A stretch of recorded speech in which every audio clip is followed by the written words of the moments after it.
Breaking tonight, still without a deal on U.S. tariffs, Mark Carney is hitting back, taking aim at some auto companies for moving jobs and production south of the border. Donald Trump says it's down to Democrats to reopen the U.S. government as the shutdown enters its 34th day. Imagine a world where wars are no longer fought over oil, gold, or technology, where water becomes the main source of power and survival. Today, this scenario is no longer a fantasy. Against the backdrop of global warming and growing drought in the western United States, a proposal has been made that has shocked its northern neighbors. America may turn to Canada for help, not for military support, not for oil, but for access to its vast reserves of fresh water. The initiator of this idea is Donald Trump, a man who is not afraid to raise issues that other politicians dismiss. When Trump said that millions of gallons of water flow from Canada into the ocean every year, while American farmers are dying from drought, it sounded like a logical, almost pragmatic argument. Why not share what some have in abundance and others have almost none of? But for Canada, these words became more than just an economic proposal. They touched on the very foundation of national identity. Water for this country is not a commodity, not an export resource, but part of its soul.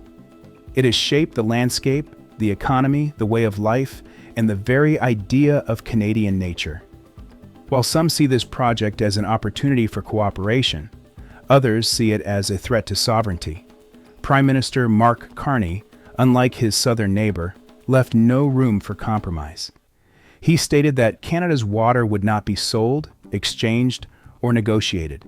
And this statement was not just a refusal. It was a signal to the whole world. In an era of climate disasters, some resources cannot be measured in monetary terms. Meanwhile, the crisis in the U.S. is growing. Lake Mead is reaching historic lows. Farmers in Nevada and California are reducing their crops. Cities are literally searching for water underground and in the ocean, investing billions in desalination. But even these measures are becoming insufficient.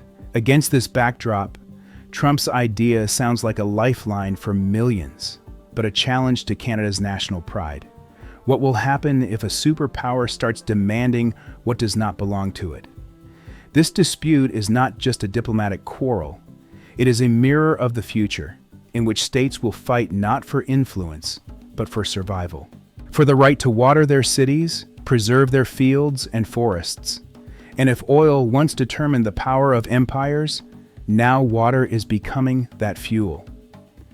Canada owns nearly a fifth of the world's freshwater reserves, and that makes it not just a rich country, it makes it a strategic superpower of a new kind. But how long will it be before the pressure becomes unbearable? When will economic arguments, thirst, and drought turn a request into a demand? This is a story about how one resource can change the balance of power on the planet.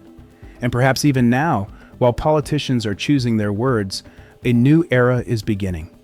The era of water wars. When news feeds were filled with reports of the suspension of negotiations on the Columbia River Treaty in early autumn, many perceived it as a technical pause, a formality inherent in diplomacy. But there was more to it than that.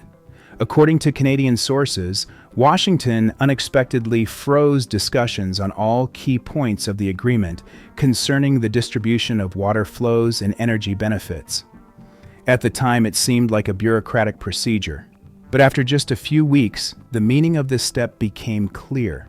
The U.S. administration had begun an internal review of its international commitments, including those related to natural resources. At the same time, fires were raging in the southwestern United States, drying up entire counties in California and turning fertile land to ashes. Against this backdrop, Donald Trump, who was preparing to take office, made a statement that instantly became a topic of discussion in both countries. He pointed out that Canada has millions of gallons of water flowing from mountains and glaciers in the Northwest, calling it a giant faucet that is always open.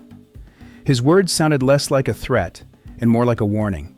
If the U.S. does not find new sources of fresh water, its southern states could face a disaster, comparable to the food crisis of the mid-20th century. In some of his speeches, Trump mentioned the idea of creating a water corridor, a system of pipelines and canals capable of delivering water from British Columbia to California, which would allegedly be the greatest engineering project of the 21st century. For many Americans, especially those living in regions where wells were drying up and reservoirs were falling to record lows, this sounded like a reasonable proposal. After all, the crisis was obvious. The water level in Lake Mead had fallen to its lowest level in recorded history. Farmers in Arizona were losing their crops, and Las Vegas was already planning water use restrictions. But for Canadians, the phrase giant tap sounded like an alarm bell. Slogans such as, "We won't give up our water," and "Water is not oil," appeared on social media. Indeed, in Canada, water is not just a natural resource, it is part of the cultural code. Vast lakes, glacial rivers, waterfalls, fog over northern bays, all of this has shaped Canadians' perception of their own country for centuries. Water here is inextricably linked to natural identity, to a sense of purity and independence. Therefore, any attempt to commercialize this element is perceived as an attack on the very essence of Canadian existence. When the government in Ottawa received the first request from Washington about the possibility of revising hydrological agreements, the reaction was immediate. According to sources close to the Ministry of Natural Resources, the discussions did not even reach the level of official consultations. The answer was short: no. But the decisive moment came with Prime Minister Mark Carney's public statement. In a calm but firm tone, he stated that Canada's water is not a commodity and will never be traded internationally. According to him, it belongs to the people, nature, and future generations. This phrase was heard in Parliament and instantly spread through the world's media. Behind this was not just a political position, but a deep understanding of the risks. Economists warned that if Canada opened its doors to water exports, international law mechanisms would come into play, and the country could lose control of its own water systems. There were already precedents. Countries that had allowed cross-border trade in energy or natural materials had, years later, faced lawsuits that restricted their domestic decisions. In addition, environmentalist arguments were increasingly heard in Canada. They pointed out that the outflow of even a small portion of water masses could disrupt the balance of entire ecosystems. According to their estimates, the export of several billion cubic meters of water annually could change river temperatures and affect fish migration. This in turn could affect food chains and have unpredictable consequences for local communities. Against the backdrop of these alarming statements, publications appeared in the American media in which experts compared the situation to the oil crisis of the 1970s. One analyst stated that in the 21st century, water will become what oil was in the 20th century. In response, Canadian journalists wrote about water imperialism and resource pressure from the South. Several political scientists even claimed that Trump views water as a tool of geopolitical influence, not a weapon, but a means of survival that could become a lever of pressure in the future. From that moment on, the debate over water shifted from an economic issue to a matter of national security. Canada began talking about creating a water shield, a program to protect freshwater reserves from foreign interference. As part of this initiative, measures were discussed to restrict foreign companies' access to water sources, create new river and glacier monitoring systems, and develop proprietary water treatment and conservation technologies. Thus, a few phrases uttered by Trump in the midst of climate fires became the starting point for the biggest diplomatic conflict of the decade. Canadians saw this not just as political pressure, but as a threat to their independence, while Americans saw it as a chance to save themselves from the looming shortage. A new invisible border stretched between them, not on land but on water, on a river that divided not only states but also views on the future of the planet. While the water dispute in Canada was turning into a matter of national pride, the southwestern United States was rapidly approaching an environmental point of no return.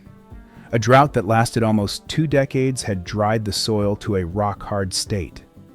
The Colorado River, once a mighty artery feeding 7 states, had turned into a chain of drying riverbeds. In some areas, the water level had fallen so low that entire cities began drilling wells more than a kilometer deep, hoping to reach ancient underground sources. The Federal Water Resources Agency declared a state of emergency, and the governors of several states appealed to Washington to review the country's water supply strategy. Against the backdrop of this panic, Donald Trump's idea no longer seemed exotic. It began to be perceived as a potential salvation. Analytical reports began to appear in Washington, considering possible scenarios for water supplies from Canada. One of the projects allegedly developed behind closed doors at the Department of Energy involved the construction of a giant pipeline, more than 2,000 kilometers long, from the northern lakes to the desert areas of Arizona. According to American engineers' estimates, such a project could provide water to up to 40 million people. The press called it the aquaplane of the century. But behind these calculations lay another truth. The implementation of such a plan would have not only technical, but also political consequences. For Canada, it would not simply be a matter of exporting a resource, but of effectively transferring part of its national control to a neighbor whose economic power and diplomatic pressure were immeasurably greater. Ottawa understood perfectly well that opening even a temporary supply channel would set a dangerous precedent. International law is structured in such a way that once a country agrees to export, it loses the ability to fully control subsequent agreements. This is particularly sensitive in the case of water, a resource that is, by definition, renewable but finite in a particular ecosystem. Mark Carney has repeatedly said that water is not just economics, it is the nervous system of a country. His words were not a metaphor. Scientists have calculated that even a 1% annual outflow of fresh water from the northern regions could lead to the degradation of ecosystems that have been forming for millennia. But in addition to the environmental dimension, there is also a moral dimension to this story. For the United States, exhausted by drought, the question seems utilitarian. If a neighbor has a surplus of resources, why not share it for the common good? For Canada, however, it is a dilemma, with economic benefits on one side of the scale and national dignity on the other. The Canadian media openly wrote that mutual assistance could be a cover for the beginning of a dependency similar to Europe's energy dependence on external suppliers. Carney's position was strengthened when a report prepared by the government's Scientific Council was presented to Parliament. The document stated that any large-scale water transport would change the pressure in underground strata, cause soil erosion, and affect the region's climate cycles. It even included calculations showing that a 0.5-degree change in river water temperature could wipe out up to 30% of the salmon population on the West Coast. These figures were enough to convince even those politicians who saw water exports as a source of income. Meanwhile, in the U.S., a different conversation was taking place. The National Security Council discussed possible scenarios for humanitarian cooperation, in which water supplies were viewed not as trade but as mutual assistance in the context of a climate crisis. This term irritated Canadians. It sounded like a soft form of pressure, a veiled way of imposing cooperation. At meetings in Ottawa, warnings were increasingly heard that economic proposals could be followed by legal obligations and then restrictions on sovereign decisions. Experts widely believe that if Canada made concessions, within 10 years, international corporations would be able to demand access to its water systems on the basis of free market principles. Water would become a commodity, and its use would become the subject of litigation. Carney, speaking before the Environmental Committee, said that selling water is selling the future. These words were later quoted by all the major publications. He argued that in a world where everything can be bought, the ability of a state to say no is the last sign of independence. The American side, on the contrary, tried to present the situation in a different light. Some senators argued that cooperation on water would strengthen the union between the two countries and create a hydraulic shield for North America. Behind this slogan lay the idea of integrating water systems, which would effectively mean a partial unification of infrastructure. For Canada, this was unacceptable. Control over water was equated with control over the territory itself. When the first details of these American initiatives became known, mass public protests began in Canada.